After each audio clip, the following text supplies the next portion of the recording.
A'udzu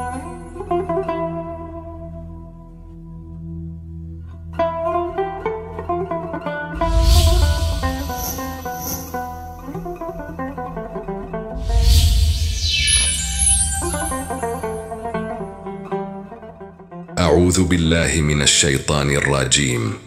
Bismillahirrahmanirrahim. Alhamdulillahi wassalatu wassalamu ala Rasulillah wa ala alihi wa sahbihi ajma'in. Amma ba'du. Sultanul Aulia Syekh Abdul Qadir Al-Jailani rahmatullah alaih memberikan nasihatnya sebagai berikut.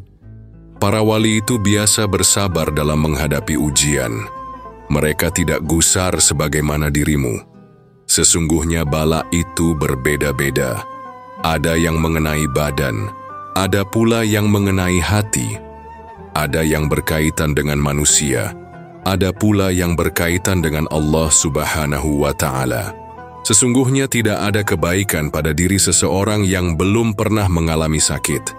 Balak adalah teguran dari Allah Subhanahu wa Ta'ala.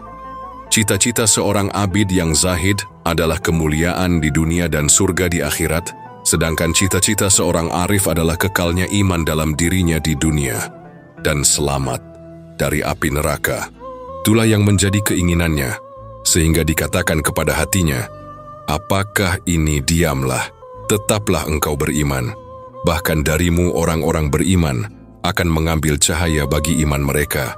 Kelak engkau akan memintakan pertolongan dan permintaanmu akan diterima. Engkau menjadi asbab keselamatan manusia dari azab neraka. Engkau berada di depan nabimu yang menjadi pemimpin para pemberi syafaat.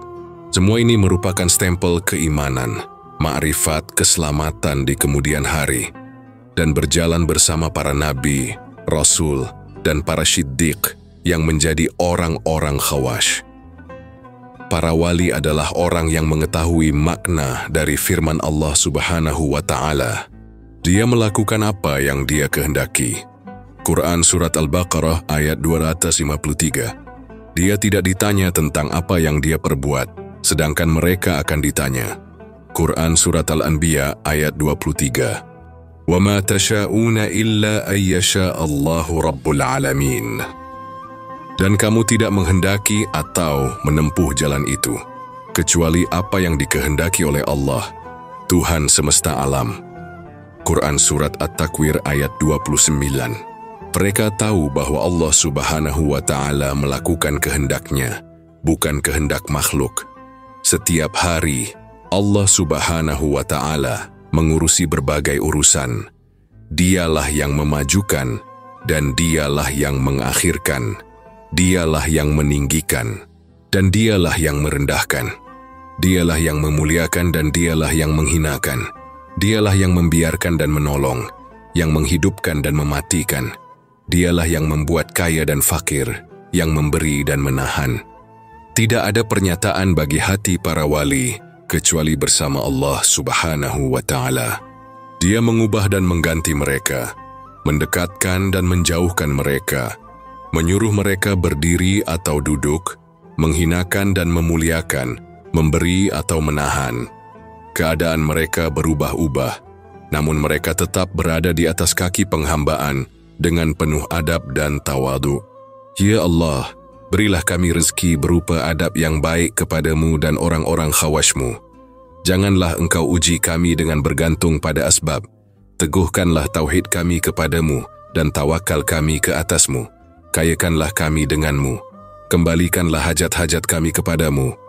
Ya Allah, janganlah engkau siksa kami karenanya. Perlakukanlah kami dengan kemuliaanmu dan ampunanmu. Amin. Tidak ada makhluk dan tidak ada asbab di jalan Allah Subhanahu wa Ta'ala. Tidak ada pula pengumuman. Bahkan tidak ada arah maupun pintu. Di sana tidak ada wujud makhluk. Jasmani bersama dunia, sedang hati bersama akhirat, dan nurani bersama Allah Subhanahu wa Ta'ala. Nurani adalah hakim bagi hati, dan hati adalah hakim bagi anggota badan, dan anggota badan adalah hakim bagi manusia. Jika semua ini telah ada dalam diri seorang hamba, maka jin, malaikat, dan manusia berada di bawah telapak kakinya. Segala sesuatu akan berdiri dan ia duduk di lantai kedekatan. Karena kemunafikanmu dan kepura-puraanmu, hal seperti itu tidak akan terjadi padamu, wahai orang munafik. Engkau hanya menghendaki ujian dan diterima makhluk. Engkau ingin tanganmu dicium, namun engkau telah berlaku buruk terhadap dirimu dan orang-orang yang engkau didik dan engkau perintahkan untuk mengikutimu. Engkau adalah cermin Dajjal dan engkau ingin mengeruk harta manusia. Tentu saja doamu tidak mustajab dan tidak memiliki tempat di hati orang-orang syiddiq. Allah Subhanahu wa Ta'ala telah menyesatkanmu di atas ilmu. Ketika debu dan asap telah tersibak, kelak engkau akan melihat apakah yang engkau naiki itu kuda atau keledai. Ketika kepulan asap telah sirna, para wali Allah itu menunggang kuda, sedang engkau naik keledai yang lemah. Syaitan mempermainkanmu di belakang mereka. Berusahalah agar pintu kedekatan dengannya tidak tertutup bagi dirimu. Jadilah orang yang berakal. Ikutilah guru yang alim terhadap hukum Allah Subhanahu wa Ta'ala, yang ilmunya yang akan menunjukkanmu kepadanya. Barang siapa tidak melihat orang yang sukses, maka ia tidak akan sukses. Barang siapa tidak menemani ulama yang mengamalkan ilmunya, ia sama dengan seonggok tanah yang tidak mempunyai penuntun dan tidak mempunyai ibu. Sertailah orang yang berteman dengan Allah Subhanahu wa Ta'ala. Jika malam telah tiba dan orang-orang telah tidur, hendaklah engkau bangun, mengambil air wudhu, kemudian salat 2 rakaat, kemudian berdoalah, "Ya Tuhan kami, tunjukkanlah kepadaku seorang di antara hamba-hambamu yang syalih, agar ia dapat menuntunku dan mengenalkanku pada jalanmu." Bagaimanapun juga asbab memang diperlukan. Meskipun Allah Subhanahu wa Ta'ala mampu memberikan petunjuknya, walau tanpa nabi-nabi. Jadilah orang yang berakal, sesungguhnya engkau tidak mempunyai apa-apa, sadarlah dari kelalaianmu. Nabi SAW bersabda, "Barang siapa mengandalkan pendapatnya sendiri, ia akan tersesat. Hendaknya engkau meneliti kepada siapakah engkau bercermin untuk melihat wajah agamamu. Jadilah orang yang berakal sebagaimana engkau bercermin di depan kaca, membersihkan muka, merapikan pakaian, dan menyisir rambut. Engkau berkata, 'Aku tidak memerlukan orang untuk mengajarku.'